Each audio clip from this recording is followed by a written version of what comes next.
question of policy change around school gun violence, I think, is a multi-leveled question. Um, there's not a magic bullet per se.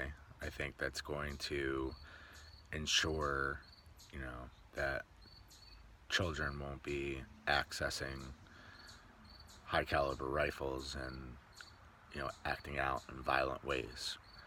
Clearly, the underlying concern here is, I think, both the mental health challenges and challenges related to funding and identification, as well as the culture of violence and death that we have seemingly ignored.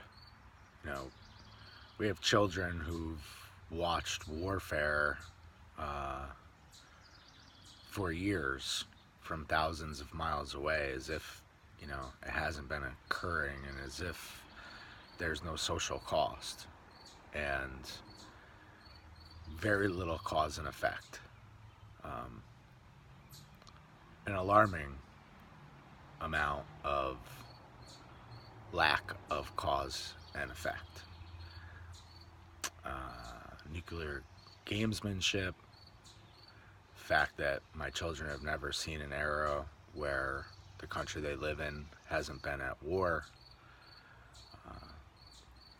flying drones with impunity to third world nations and dropping bombs on families. All of that comes at a cost. And I think part of the cost has been, if you saddled up and sent 60,000 soldiers somewhere, at least there was an anchor somewhere, someone pulling back to say, at a certain point, this is not a great idea for humanity. Now, with the cost so limited, we do these actions and create this culture of violence, and violence is glorified generally across our society. And I think from a policy perspective, we really need to start to assess as a country where it is that we want to go and what things we actually truly stand for. As it relates specifically to, common sense measures that we can take, I'm really not an advocate of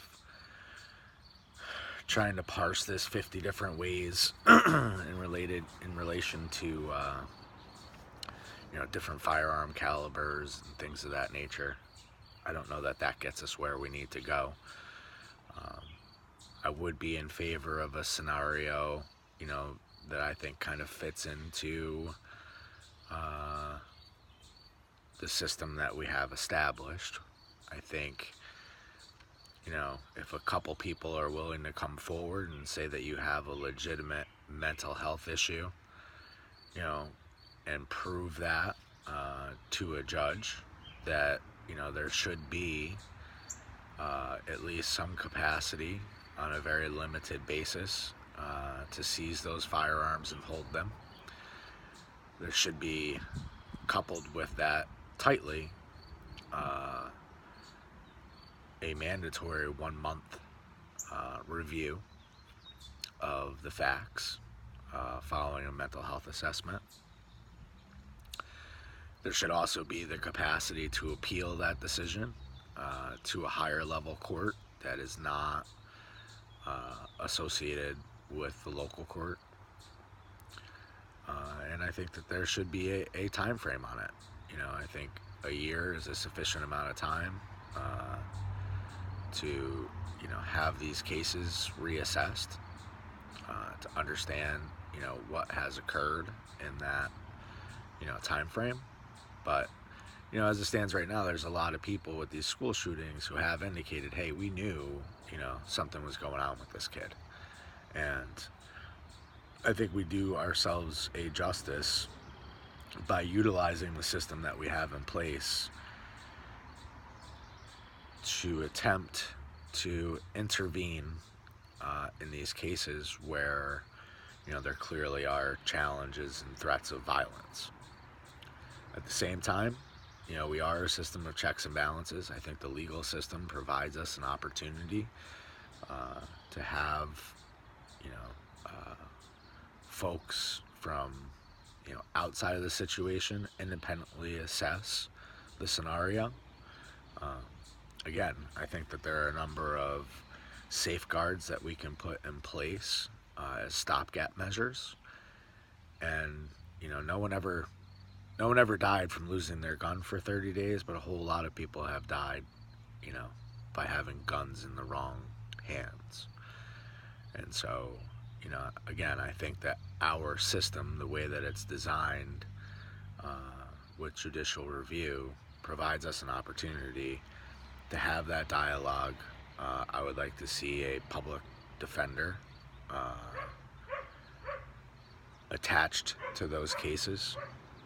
I would like the psychological review to be an independent review as opposed to a government-based review. Um, and so, I think that there probably are some very common sense things that we can do that ascribe to our higher values of justice and freedom. Um, and I think that that's one thing that could be done, from a common sense measure to help. But I think we need to start to put some ideas on the table and not sacrifice too much in terms of security.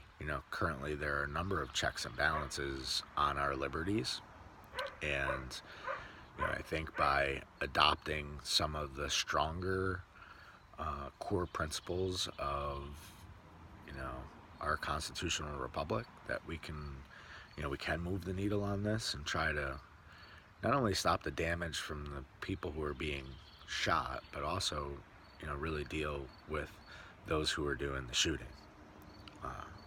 Clearly there are massive challenges as it relates to mental health for a child who feels that they have no option but to kill their peers.